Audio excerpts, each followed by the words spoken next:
Assalamualaikum warahmatullahi wabarakatuh.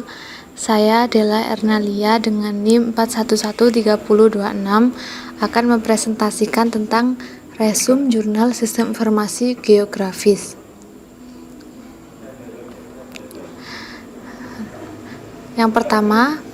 Paper yang pertama judulnya Perencanaan Hutan Kota dengan Sistem Informasi Geografis di Kota Watapone. Penulisnya adalah Samsurijal. Latar belakang: kondisi pertumbuhan penduduk dari tahun ke tahun yang semakin tinggi dan perkembangan pembangunan fisik kota yang sangat pesat menyebabkan perencanaan ruang terbuka hijau untuk masa yang akan datang, baik dari segi kualitas maupun kuantitas, menjadi sebuah hal yang sangat penting, sehingga keselarasan lingkungan, alam, dan lingkungan binaan dapat terwujud. Tujuan: untuk mengidentifikasi kebutuhan dan merencanakan hutan kota atau ruang terbuka hijau di Kota Watapone menggunakan sistem informasi geografis. Metodologi: data atau informasi yang diperoleh dianalisis dengan dua tahap, yaitu analisis sistem informasi geografis (SIG) dan analisis kebutuhan ruang terbuka hijau dengan pendekatan ekologis. Hasil: ruang terbuka hijau atau RTH yang dibutuhkan di Kota Watapone adalah sekitar 59,05 ha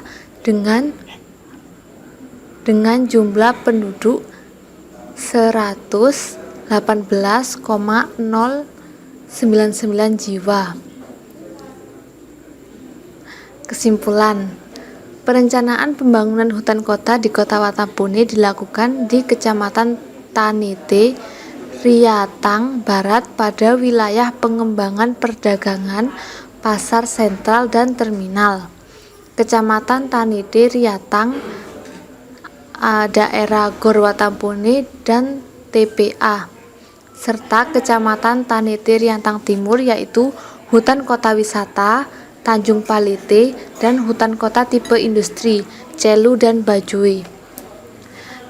Kelebihan dari paper ini, data yang cukup lengkap dan penjelasan yang sangat detail. Tapi juga ada kekurangannya. Kekurangannya masih dalam tahap perencanaan, belum diimplementasikan.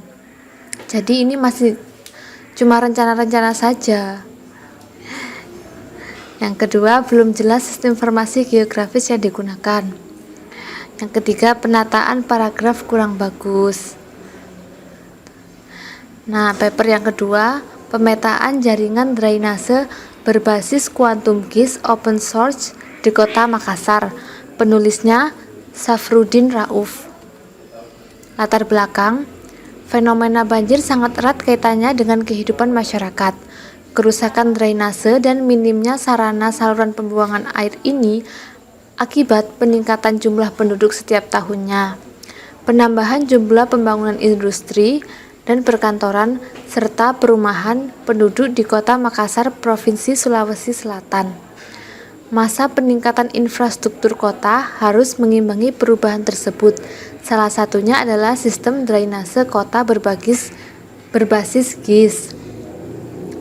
Tujuan: penyusunan database jaringan drainase di Kota Makassar sebagai langkah awal dalam aktivitas manajemen sistem drainase berbasis multimedia.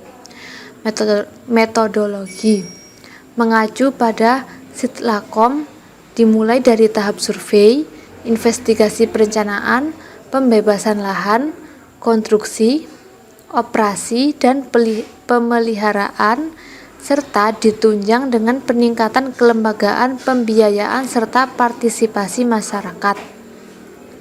Hasil: kondisi fisik drainase primer masih dalam kondisi baik, sedangkan tingkat transaksi endapan lumpur dan sampah sudah mengkhawatirkan, dan rata-rata 50% XH, sehingga sangat mempengaruhi kelancaran pengaliran pembuangan. Sedangkan kondisi saluran drainase sekunder pada lokasi tertentu sudah dalam kondisi rusak berat.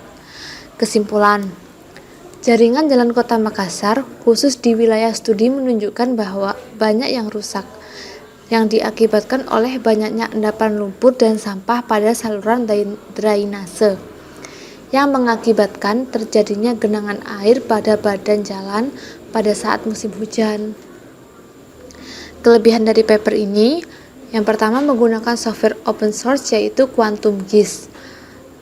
Kalau yang kedua, tahapan GIS yang terstruktur. Kesimpulan, belum adanya solusi dari masalah drainase yang ada, dan penataan paragraf yang kurang bagus. Yang ketiga, ini adalah paper yang ketiga dengan judul Pemanfaatan Inderaja dan Sistem Informasi Geografis dalam Inventarisasi Lahan Kritis di Kabupaten Kolaka Utara. Penulisnya Baharudin. Latar belakang, dalam rangka mendapatkan informasi tentang luas lahan kritis di Indonesia, maka bukan hanya Departemen Kehutanan diharapkan melakukan inventarisasi, tetapi semua instansi teknis dapat secara bersama melakukannya dengan ketersediaan teknologi remote sensing dan GIS dan pendekatan berbagai metode, maka inventarisasi lahan kritis dapat dilakukan. Tujuan: melakukan inventarisasi dan analisis tentang luas dan sebaran lahan kritis di Kabupaten Kolaka Utara. Metodologi: metode yang digunakan pendekatan secara bertahap dengan melakukan overlay bertahap peta-peta sesuai tata ruang dan penggunaan lahan saat ini.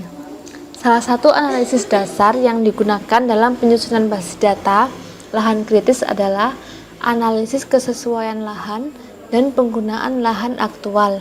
Dalam analisis ini adalah analisis kesesuaian lahan dengan menggunakan metode VEO dan berdasarkan peta-peta yang tersedia dan data RIPPP ROT. Hasil: kebun campuran, kebun kakao, cengkeh, dan pemukiman tersebar pada kawasan hutan.